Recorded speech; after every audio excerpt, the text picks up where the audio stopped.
welcome back to Marvel Psych. Right, this video is about Comicsgate and Richard C. Meyer.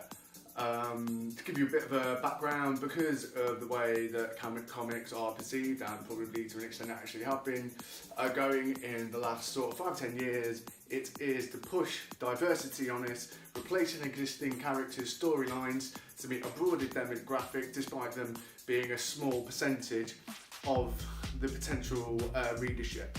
So the point of view is, if we make somebody gay, or if we make them woman or black or whatever, then we'll draw those people into comics.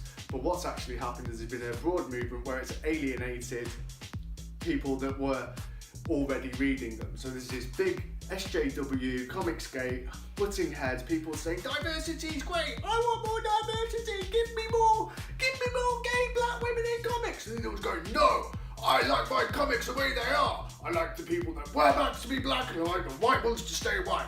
So it's not even really, despite the perception, a racist thing. It's about, don't change things for the sake of things to alienate me in an attempt to bring in the broader populace.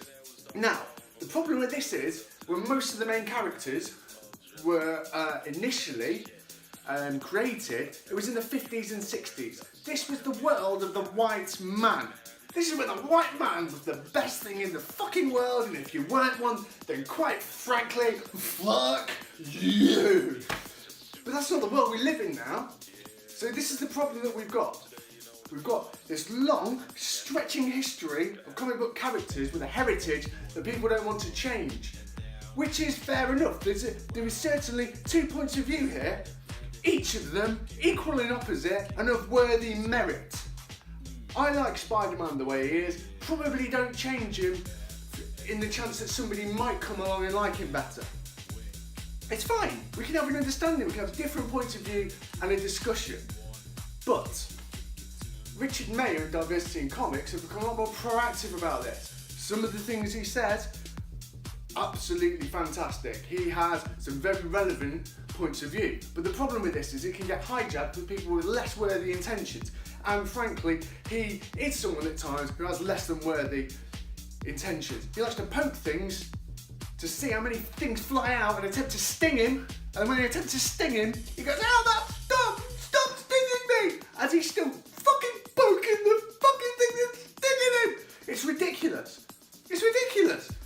He's openly being critical to an industry that he's set up to be a part of. Well, that has been taken a step further recently because he's actually turned his hand at writing his own comic. Now, of course, this is good because if you don't like what's out there, stop buying it. Stop buying it. Don't buy it. Don't give him your money, but don't continue to give him money to something that you don't like. Alright? I had this fruit thing at an Indian once when I was at uni. I was open-minded. The world was my fucking oyster. Everything was at my grasp. I had a little bit too much of the Jawbreaker. Didn't fancy the Rogan Josh, because it was a bit fucking boring. That's what boring Larry had every time. So I had some fucking fruit. I had some fucking sour fruit in my curry. Didn't like it. Didn't have it again. Didn't order it again. Went back to the Jawbreaker because I'm fucking hard. Do you know what I mean? Give me the fucking heat. Don't need this fruity shit. Give me the heat. Give me that man's curry. The man's curry. So I just went back to the man's curry and I was happy. What I didn't do was continuously eat the thing that I didn't fucking like just to tell people that I didn't like it. So, fair play to Richard Meyer. What he's done, he's gone, I'm gonna make my own comic and I'm gonna do it my way. Yeah! Tingo! So, he's done it. The first few issues sold quite well, and he's going quite well. He's got a little agreement with the publisher. Now this publisher, I don't know if they acted in haste or they thought that his profile, which is considerable, he has quite a large following, would project their own standing, because they're a very small indie, into something bigger. What's happened is there's been a bit of an outrage about this and it's had a negative effect on them, so they've binned him off and said, we don't want to be a fucking part of this. Maybe not you, maybe your mob that's following you around with the fucking forks and the fire and everything. And he's gone, right, Mark Waid's responsible for this. With in mind, he is constantly antagonising so-called SJW writers, modern writers, people that are supposed to be forward-thinking in their outlook, people that are producing comics for a broader range of people. Whether or not you agree with that isn't quite the point, but he is viciously attacking, and his followers are viciously attacking these people. And it's not considered and it's not measured. It's arrogant in the extreme, and it's purposeful, and it's concise, and it's focused. One example, Saladin Ahmed. Fucking sick writer. I don't like some of the things he says on Twitter. I don't look at his Twitter, I just read his comics. You can say, well, how can you do that? You're endorsing somebody that has opposing opinions. That's the fucking great thing about being in the modern world, is choice. He's got the choice to have his opinions, and I can choose not to listen to them. And then I can read his comic and go, this guy can fucking write comics. But the hypocrisy of it was, he was saying he was an arsehole. He was somebody that wasn't to be deemed worthy of writing comics because of his political standpoints on Twitter. And then he actually read Black Bolt, and he was like, this is probably one of the best things I'm reading at the minute.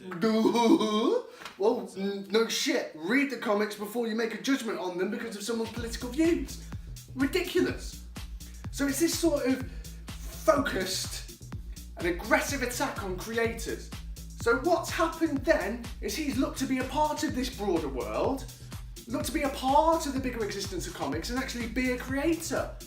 Big fucking surprise, the door was slammed shut. You can't bite the hand that feeds you. So then what he's done, and I don't know the background in this, but he is now, and Comicsgate has gone too fucking far.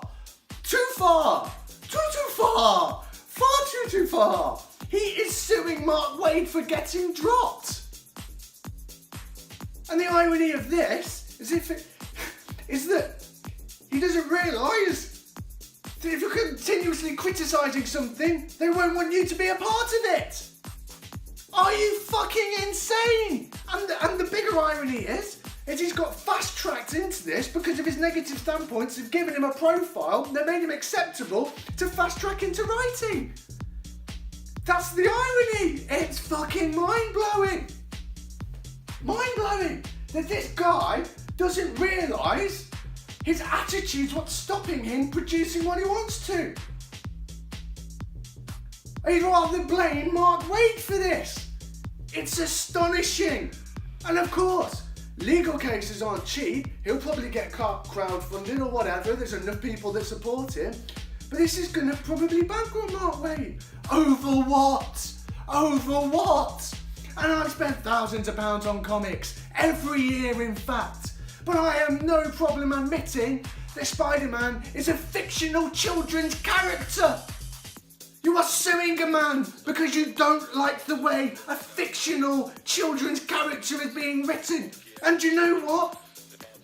Lady Thor was great. Miles Morales was great. Riri Williams, not so good. But do you know why it wasn't so good? Not because she's black, and not because she's a girl, and not because she's a white man. Because it wasn't written well. Any character is just a skin for the pen. It's fiction. Spider-Man isn't one thing or the other. It's fiction. Whatever you write, he is. It could be whatever it is from one day to the next. He could be a fucking banana. It doesn't matter. It's fiction. It's not the misrepresentation of Gandhi, a misogynistic, semi-racist man that also said a lot of kind things. It isn't Mel Gibson's misrepresentation of William Wallace, the wealthy landowner that forced the people working on his land to give up their lives to protect his own wealth. It is not the misrepresentation of the captain of the Titanic. You get what I'm saying? There are no people that are hurt. There are no families affected. It's fiction. Nothing in the world that is written and coloured in is worth this amount of stress that it's got to a point that a man's being fucking sued. Is there no fucking cancer in America? Are there not poor people? Is there not HIV anymore? Is this the biggest issue? That Spider-Man's coloured in differently? Is this really the biggest fucking issue? Is this why everyone's on Twitter and on YouTube? I'm standing here at a repulsion of how far this has got. And I'm ashamed that this is what I'm making the video of. There are much more worthy things out there that I should be making this video about. The world has gone mad. 30,000 children dying every day in Africa. Not because of hunger, not because of curable illnesses, but because they don't have clean water.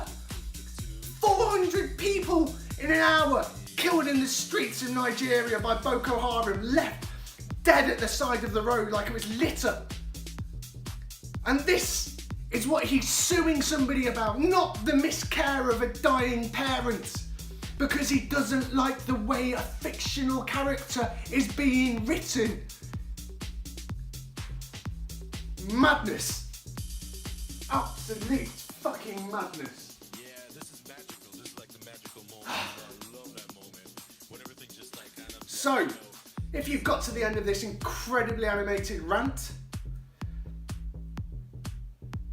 then subscribe, share the video and tag people and it'll antagonize. Hell, go in the comments and call me a faggot hipster prick. I don't care. I don't care. Do it. Disagree with me. That's the beauty of it. That's the thing about social media. We can converse with each other and you can call me a faggot hipster prick. And I don't have to read it. That's the beauty of it. But I'm not going to sue you. Anyway. Fuck it. I'm done.